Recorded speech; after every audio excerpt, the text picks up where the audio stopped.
नमस्कार मित्रों, मैं डॉक्टर घनश्याम मिश्रा प्रयागराज से आज एक ऐसे विषय पर बात करने आया हूं जो पिछले कुछ दिनों से बहुत ज़्यादा चर्चा में है कि सीरम इंस्टीट्यूट द्वारा पूना में अपने प्लांट में बनाई गई कोविशील्ड वैक्सीन,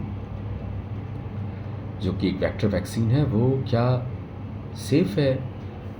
ये जबकि वो 250 करोड़ से ज़्यादा डोजेज़ में हमारे देश में लगाई गई कोरोना के दौरान और बहुत सारे लोगों की जान बची।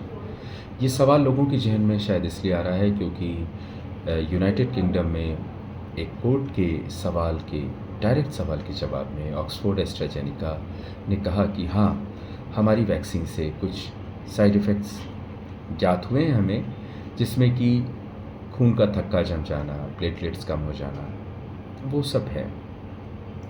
तो यहाँ पर मैं आप लोगों को बताना चाहूँगा कि देखिए, किसी भी वैक्सीन या दवा के डेवलपमेंट होने के क्लिनिकल ट्रायल्स फिक्स्ड हैं। 4 क्लिनिकल ट्रायल्स के बिना कोई भी दवा हम तक या आप तक पहुँच ही नहीं सकती। तो जब पहला कोई नया कंपाउंड बनता है, सॉल्ट बनता है, कोई कॉम्बिनेशन बनता है, तो उसको क्लिनिकल ट्रायल फ़ेज़ 1 में डाला जाता है, जिसमें कि 15-20 लोगों का बहुत छोटा-सा ग्रुप बनाकर उसमें उनका यूज़ देखा जाता है, डोज़ देखी जाती है, साइड इफ़ेक्ट्स देखी जाती है। उसके बाद सेकेंड फ़ेज़ में क्या करते हैं कि वो 2 ग्रुप बना देते हैं। एक को पुराना ट्रीटमेंट दे रहे होते हैं और एक को ये जो नया वाला जो रिसर्च उनका है उसको देते हैं, उसके असर देखते हैं। तीसरी फ़ेज़ में जो उन्होंने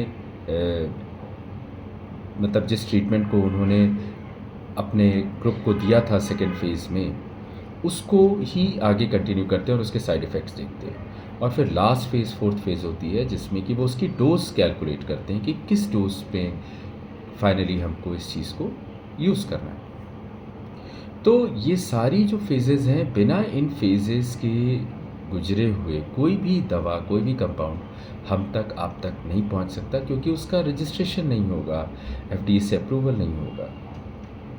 तो इसलिए सेफ्टी के लिए आप बिल्कुल निश्चिंत रहिए। 250 करोड़ से ज़्यादा डोज़ हमारे देश में लगे, तो अगर ये इसका इतना सिग्निफिकेंट साइड इफ़ेक्ट होता, तो शायद हाहाकार मच जाता। और यहाँ पर ये बात जाननी भी बहुत ज़रूरी है कि ये जो वैक्सीन्स बनी थी, ये विश्व के सिर्फ 5 देशों के पास ये टेक्नोलॉजी थी कि वो बायोजेनेटिकली या टेक्नोलॉजिकली इतने कॉम्पिटेंट हों कि वो ये वैक्सीन्स बना सकें, चाहे वो किल्ड या लाइव वैक्सीन। जैसे कोवैक्सिन जो बनी थी, वो हमारी लाइव वैक्सीन थी, भारत बायोटेक ने बनाई थी, वो उसका अपना रिसर्च प्रोडक्ट था। तो एक तो पहली बात, कोई भी वैक्सीन रजिस्टर नहीं हो सकती, पब्लिक यूज़ के लिए नहीं आ सकती अगर उसने वो चारों क्लिनिकल ट्रायल्स नहीं किए।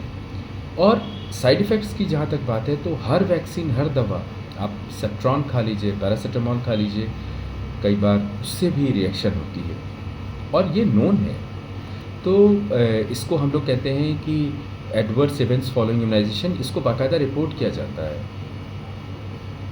तो EEFI जो है वो हमारा बाकायदा, अगर आज आपने किसी बच्चे को, बुज़ुर्ग को, बड़े को कोई सुई लगाई, कोई टीका लगाया और उसको कोई रिएक्शन हो गई, तो वो बाकायदा आप उस शहर के CMO को, हेल्थ एजेंसीज़ को रिपोर्ट करोगे। और ये पूरा बाकायदा, ये हमेशा से चलता चला है, हर देश में चलता है। तो ऐसा नहीं हो सकता कि कोई एडवर्स इफ़ेक्ट इतना ज़्यादा प्रोमिनेंट हो।